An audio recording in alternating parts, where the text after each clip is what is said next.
신명기 말씀 살펴보고 있는데 1장부터 4장까지는 모세의 첫 번째 설교라고 이야기할 수 있고 5장부터 26장까지는 모세의 두 번째 설교, 그리고 마지막 부분은 모세의 세 번째 설교라고 할 수 있습니다.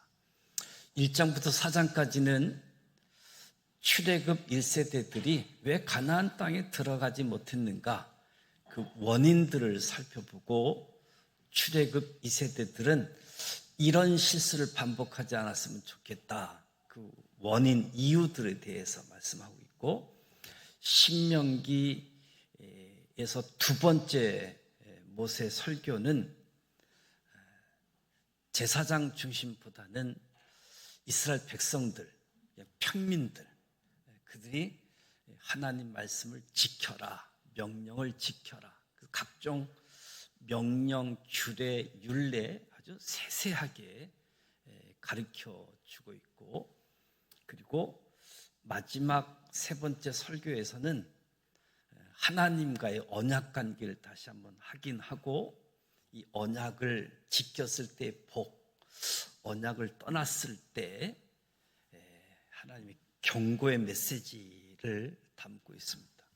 오늘 26장 부분을 살펴보는데, 지난번에는 첫 곡식, 약속의 땅 가나안 땅에서 첫 곡식을 수확해서 하나님께 예배 드려라, 그리고 곡식을 하나님께 드릴 때에 이런 신앙 고백을 담아서 소산을 하나님께 드리며 예배하라, 무엇보다도 이 가나안 땅을 허락하신 하나님의 은혜에 감사해야 된다, 그리고 우리 소수민족을 번성하게 하신 하나님을 송축하라, 애굽의 압제에서 구원하신 전능하신 하나님을 찬양하라, 가나안의 모든 토지, 가나안 땅에서의 모든 소산이 하나님의 것이다, 이런 고백 속에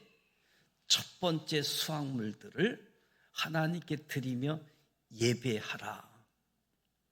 이것은 늘 하나님의 은혜를 기억하고 하나님께 감사케 하는 거지요.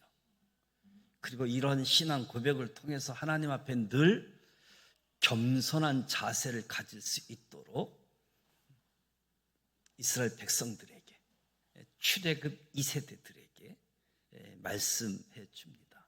그래서 이스라엘 백성들, 지도층뿐만 아니라 백성, 그냥 평민들 이르기까지 하나님 말씀 붙잡고 살아가도록, 그렇게 가르친 다음에 마지막 세 번째 설교에서는 출애굽 2세들이 하나님의 언약에 다시 한번 참여하고 확인하게 하고 말씀대로 살아갈 수 있도록, 오늘 26장 오늘 두 번째 12절부터 보게 되어지면 제3년에 바치는 11조에 관한 규정, 하나님과 맺은 언약을 다루고 있음을 보게 되어집니다.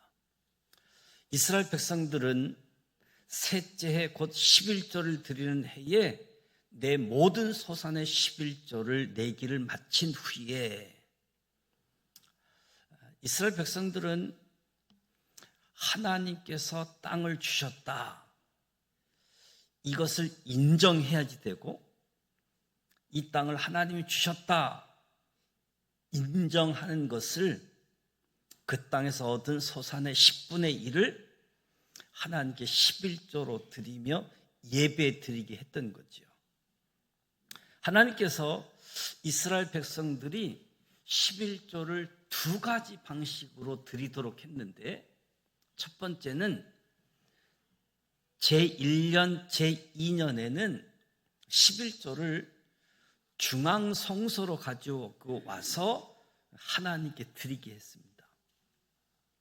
근데 약속의 땅에 들어간 지 3년째에는 11조를 자신이 머물고 있는 성읍, 저장소에 쌓아두고 가난한 사람들 위해 나누게 해주십니다.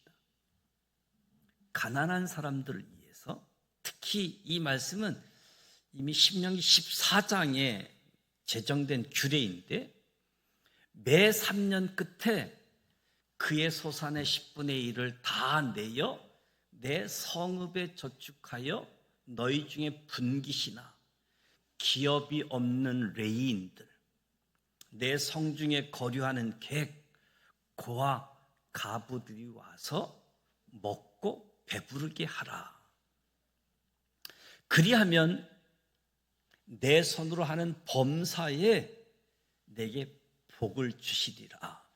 하나님께서 규례하고 복을 주시겠다라고 약속을 하고 있습니다. 저와 여러분이 상대방이 요구하는 것을 보면 그 상대가 어떤 사람인지 알 수 있는 거지요. 하나님께서 이스라엘 백성들에게 가난한 사람을 도우라라고 요구합니다. 가난한 사람을 도우라. 그리고 가난한 사람을 돕는 것을 하나님께 드리는 것으로 받으셨습니다. 그러니까 하나님은 가난한 자와 자기 자신을 동일시하고 있는 거지요. 마태복음 25장의 양과 염소의 비유에서도 가난한 자들은 하나님께서 마련해 주신 제3년의 11조, 이삭 죽기, 이런 복지 제도를 통해서 가난한 사람들의 생존이 보장받도록 하셨던 거지요. 역시 13절에 보면 이스라엘 백성들은 제3년의 11조를 바칠 때 이렇게 고백하면서 11조를 드리라. 주께서 내게 명령하신 대로 하였사오니 내가 주의 명령을 범하지도 아니하였고 주의 명령을 잊지도 아니하였나이다. 이스라엘에게 복을 주시고 이 땅에 복을 내리소서. 그러니까 하나님께 드릴 성물로 가난한 자를 도우라고 명령하신 하나님의 명령을 잊지 않았다라고 고백을 하는 거지요. 이 고백에는 땅의 소산을 자신처럼 거두지 못한 자들, 가난한 사람들을 잊지 않겠다라고 하는 다짐도 들어있는 거지요. 그래서 14절에 중앙성소로 가져가지 않고 지방 성읍의 저장소에 저장해서 가난한 사람들 위해서 쓰이는 제3년의 11조가 함부로 다뤄지지 않도록 구별했다라고 하는 고백이 담겨져 있습니다. 그래서 애곡하는 날, 장례식을 가리키는 말인데 장례식 때 사적으로 성물을 쓰지 않았다. 의식적으로 부정한 상태에서 11조를 더럽히지 아니했다. 가나안 이방 문화를 따라서 죽은 자를 위해서 성물을 사용하는 부정을 행하지 아니했다라고 고백을 합니다. 하나님 말씀을 기억하면서 하나님 명령대로 했습니다. 함부로 이 예물을 다루지 않았습니다. 중앙성소에서 하나님께 예배하지 않을지라도 내가 거주하고 있는 성읍 저장소에 드릴지라도 구별했다. 부정하게 하지 않았다. 이처럼 가난한 사람들을 이해했던 제3년의 11조도 제1년, 2년 중앙성소에 가져와서 드리는 11조처럼 아주 동일하게 거룩한 예물로 드렸음을 고백하고 있는 거지요. 그렇기 때문에 중앙성소에 드리든 자기가 거주하는 지역 성읍에 드리든 거룩한 예물로 드렸기 때문에 15절에 하나님의 약속의 땅에 거하는 이스라엘 백성들에게 복을 내려 주옵소서.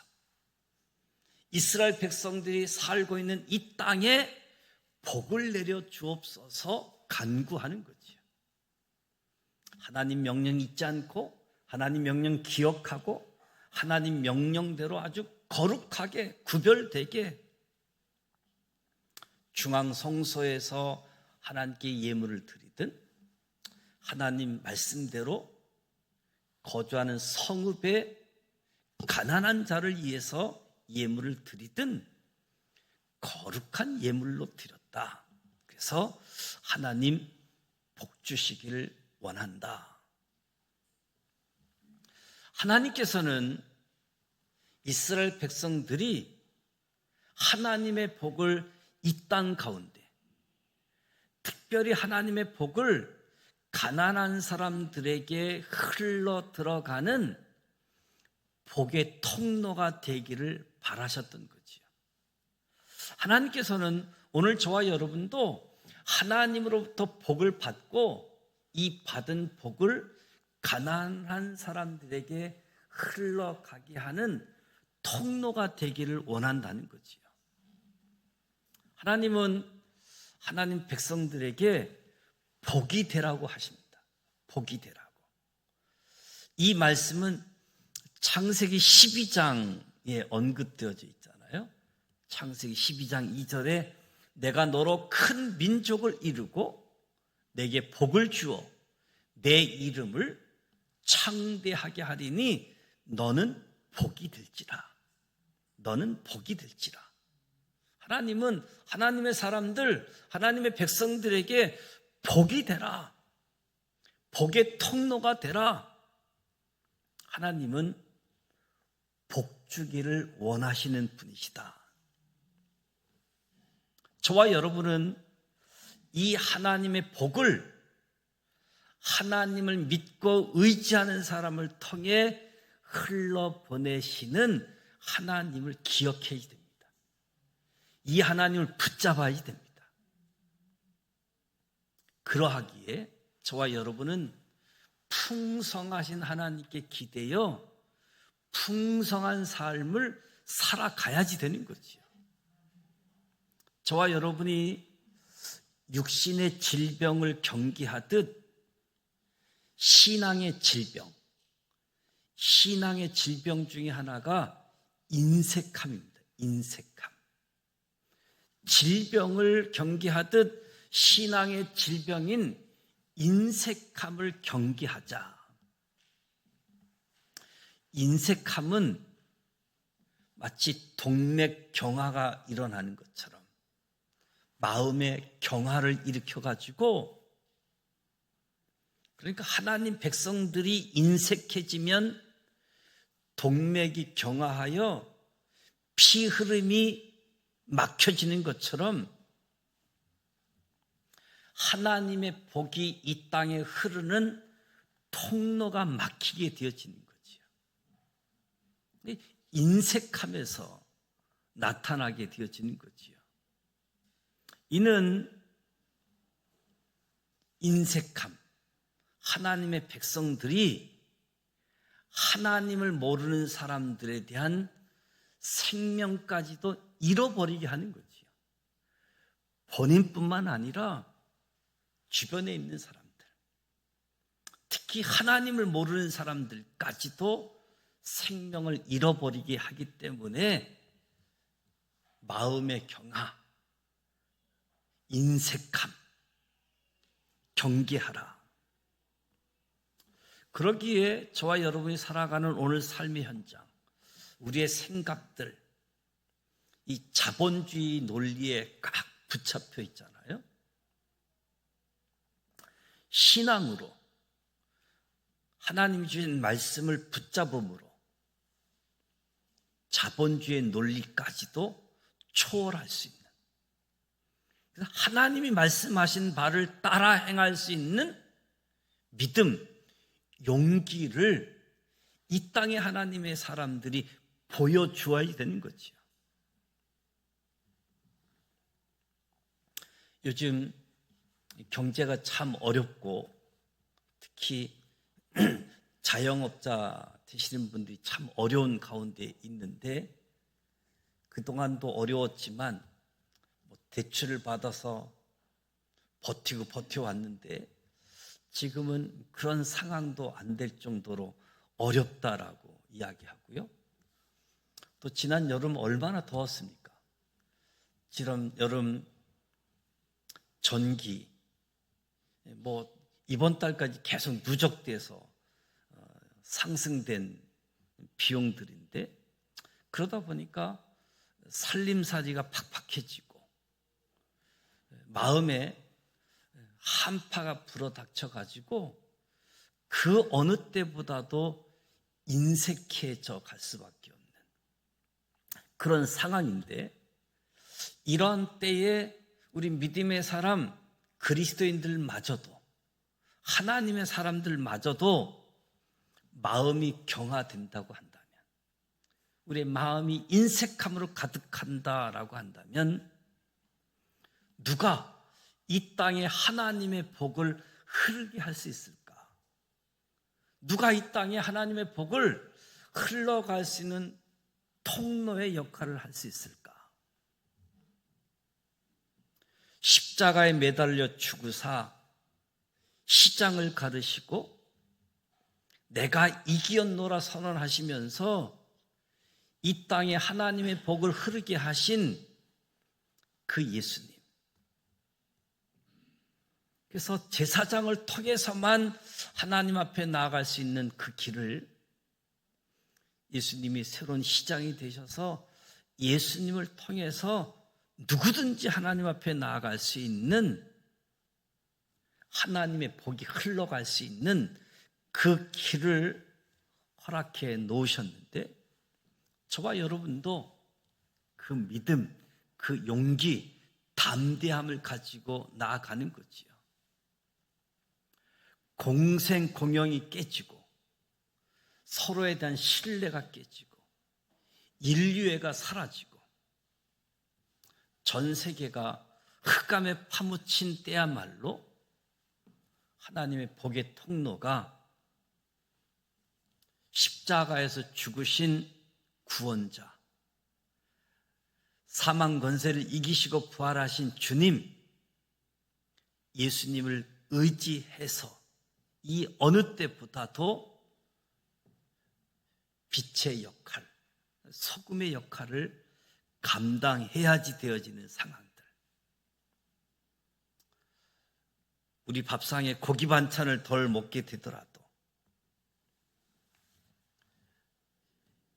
여러 가지 몸에 걸치고 있는 액세서리를 좀 줄인다라고 할지라도 우리의 삶의 자리에 생명의 본질을 추구할 수 있는 십자가의 정신을 따라서 우리의 몸, 우리의 영혼이 주변에 있는 가난한 자들을 도와야지 된다.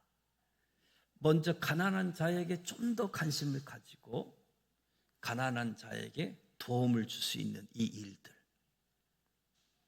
관심을 갖고 그들을 도울 때에 하나님의 복이 저와 여러분을 통해서 우리 지산교회를 통해서 이 지역에 흘러가게 되어지는 거지요.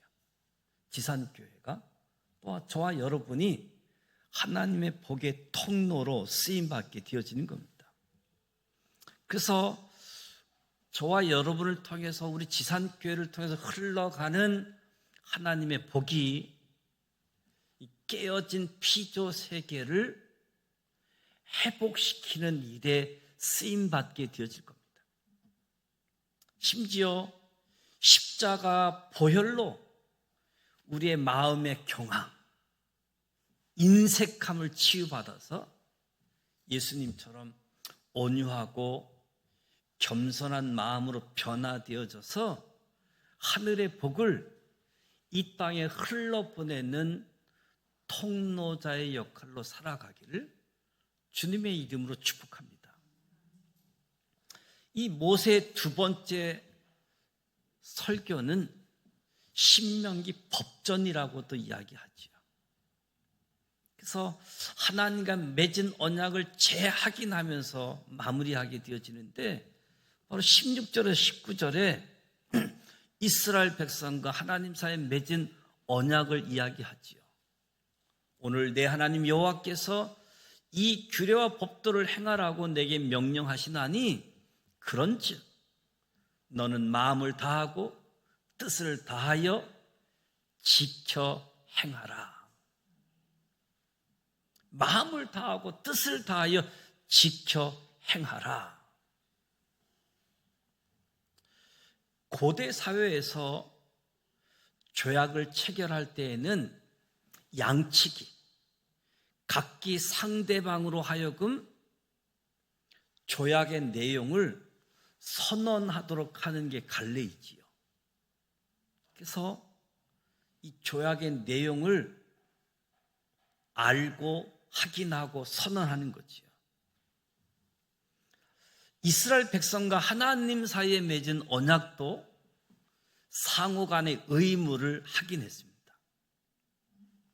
먼저 이스라엘 백성들이 하나님 앞에 지켜야 할 의무가 제시되는데 이스라엘 백성들은 하나님을 자기의 하나님으로 인정해야 됐습니다.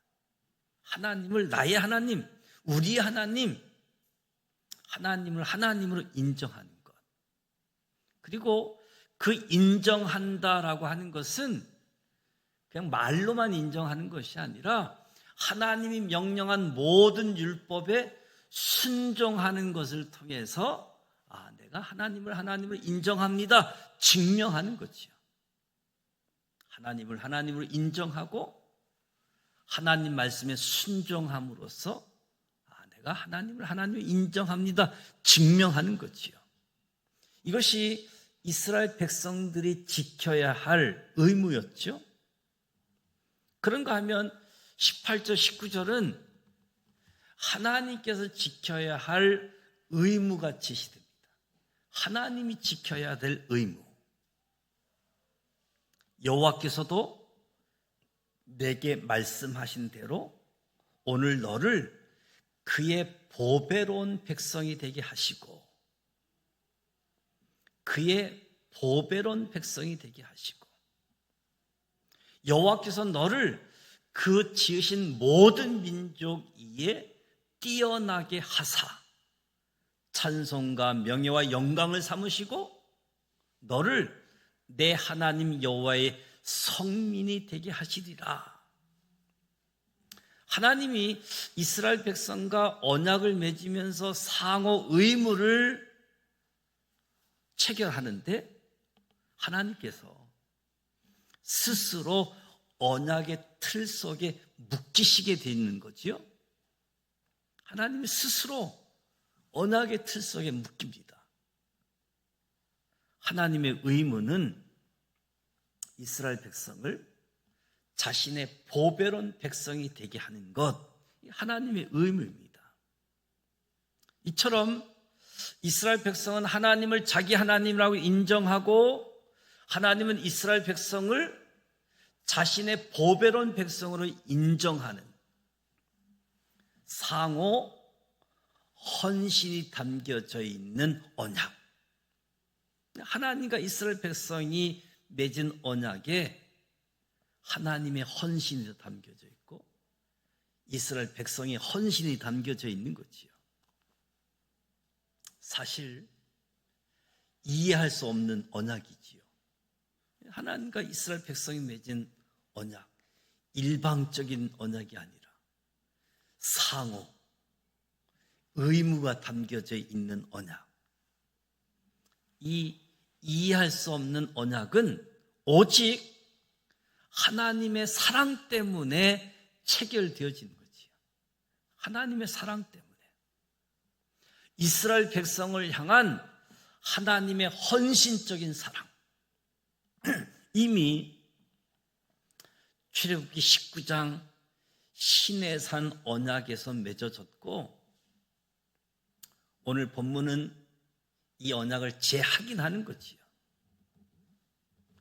하나님은 자신의 보배로운 백성이요 신부가 되는 이스라엘 백성에게 세 가지 의무를 이행하겠다 말씀합니다.